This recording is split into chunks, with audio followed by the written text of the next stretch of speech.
नमस्कार दोस्तों, मैं हूं सौरभ कुमार और द पॉलिटिकल सौरभ में आपका स्वागत है। आज हम पढ़ेंगे क्लास 11 का चैप्टर 3 चुनाव और प्रतिनिधित्व। तो आइए शुरू करते हैं। चुनाव और लोकतंत्र, क्या बिना चुनाव के लोकतंत्र कायम रह सकता है? तो इसका उत्तर होगा नहीं। दोस्तों, भारत 150 करोड़ के आसपास की आबादी वाला देश है। वैसे में सभी लोगों को एक जगह इकट्ठा करना बहुत कठिनाई का काम है, हो ही नहीं सकता। सभी के अलग अलग विचार होंगे, तो इसलिए चुनाव लोकतंत्र के लिए बहुत आवश्यक है। चुनाव के दो प्रकार मूलतः है, प्रत्यक्ष लोकतंत्र और अप्रत्यक्ष लोकतंत्र। प्रत्यक्ष लोकतंत्र में नागरिक रोजमर्रा के फैसले और सरकार चलाने में सीधा भाग लेते हैं, और अप्रत्यक्ष लोकतंत्र में नागरिक रोजमर्रा के फैसलों और सरकार चलाने में सीधा भाग नहीं लेते, बल्कि उनके द्वारा चुने हुए प्रतिनिधि लेते हैं। अब 100 करोड़ जनता एक जगह इकट्ठा होकर कोई फैसला ले सकती है क्या? नहीं ना। तो वो एक प्रतिनिधि को चुनती है और वही उसके एरिया का फैसला लेता है। प्राचीन यूनान के नगर राज्य प्रत्यक्ष लोकतंत्र के उदाहरण है, और आज के भारत इसका सबसे बड़ा उदाहरण है लोकतंत्र का।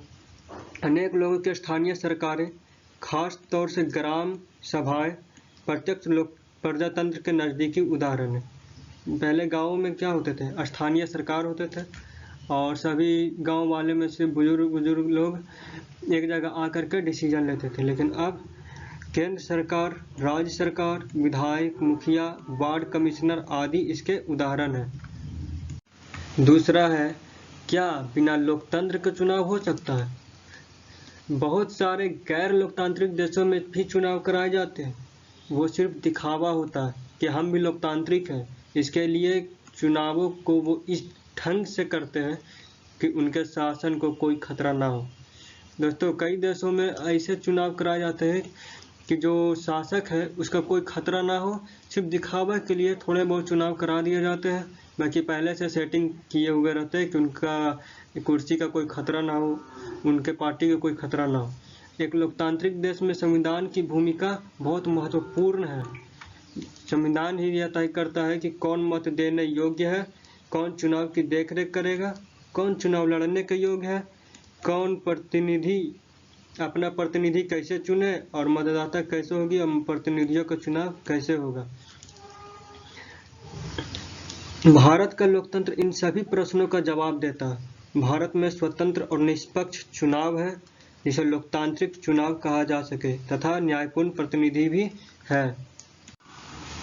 भारत में चुनाव व्यवस्था, जो सबसे आगे वही जीते, यानी जो सबसे आगे रहेंगे वही जीतेंगे, ऐसी व्यवस्था है भारत में चुनाव के लिए। तो 1984 के लोकसभा चुनाव में कांग्रेस पार्टी को 543 में से 415 सीटें जीती थी। कांग्रेस पार्टी ने 543 में से 415 सीटें, कुल सीटों के 80% से भी अधिक था।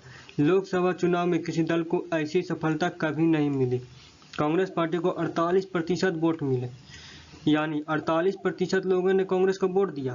कांग्रेस पार्टी को 543 में से 415 सीटें जीती, जो कुल सीटों के 80% से भी अधिक है। यानी 48% लोगों ने कांग्रेस को वोट दिया, लेकिन पार्टी को 80% से अधिक सीटें मिली। ऐसा क्यों?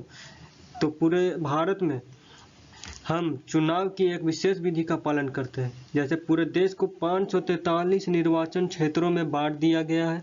543 निर्वाचन क्षेत्रों में बांट दिया गया है। प्रत्येक निर्वाचन क्षेत्र से एक प्रतिनिधि चुना जाता है। उस निर्वाचन क्षेत्र से, यानी 543 निर्वाचन क्षेत्रों में बांट दिया गया है, प्रत्येक निर्वाचन क्षेत्र से एक प्रतिनिधि चुना जाता है, और उस निर्वाचन क्षेत्र में जिस प्रत्याशी को सबसे अधिक वोट मिलते हैं उसे ही निर्वाचित घोषित कर दिया जाता है, उसे ही विजेता घोषित कर दिया जाता है। चुनावी दौर में जो प्रत्याशी अन्य प्रत्याशियों के मुकाबले सबसे आगे निकल जाता है, सबसे अधिक वोट लेकर, वही विजयी होता है। इसे ही बहुलवादी व्यवस्था भी कहते हैं। This is important point. हमारा संविधान इसी विधि का पालन करता है। किसी एक डिस्ट्रिक्ट में, किसी एक निर्वाचन क्षेत्र में कई प्रत्याशी होंगे जो अलग अलग पार्टी से चुनाव लड़े होंगे, लेकिन उसमें से जो सबसे ज़्यादा वोट मत लाया, जो सबसे आगे निकल गया, वही विजेता कहलाता है। समानुपातिक प्रतिनिधित्व, इस प्रणाली में किसी पार्टी को उतनी ही सीटें मिलती हैं जितने प्रतिशत उसे वोट मिलते हैं, यानी 543 सीट है, 543 सीटें हैं, तो इसमें आपको अगर 50% वोट मिले हैं तो आपको 50 सीटें दे दी जाएंगी, बाकी जिनको जितने प्रतिशत वोट मिले हैं उतने सीटें मिलेंगी।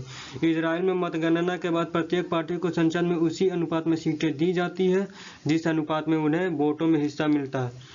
भारत में हमने इस प्रणाली को केवल अप्रत्यक्ष चुनावों के लिए ही सीमित रूप में अपनाया है।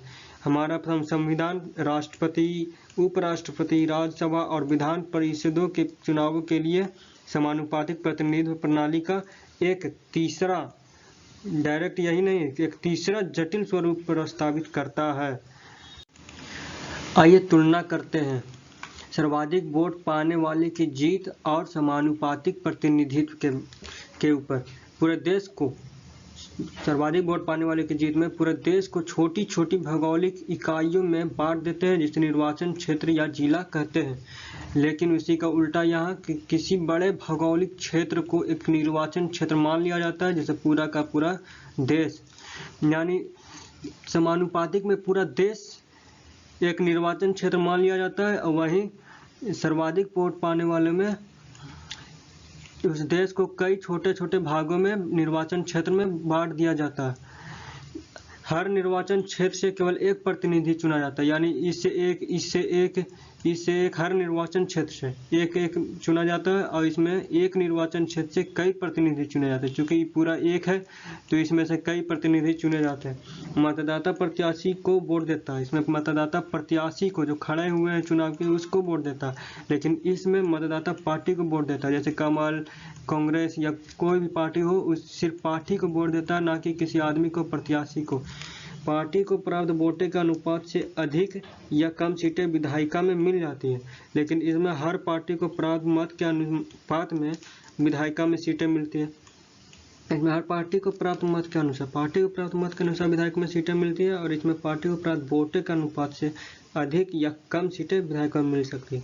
विजयी उम्मीदवार को जरूरी नहीं है कि वो वोटों का बहुमत मिले, 50% से एक ज़्यादा मिले बहुमत में से सर्वाधिक वोट पाने वालों की जीत में, ये जरूरी नहीं है, लेकिन इसमें विजयी उम्मीदवार को वोटों का बहुमत हासिल होता है। ये उदाहरण सर्वाधिक वोट पाने वाले की जीत, या इसमें उदाहरण यूनाइटेड किंगडम है और भारत, इस राह पर ये दोनों हैं।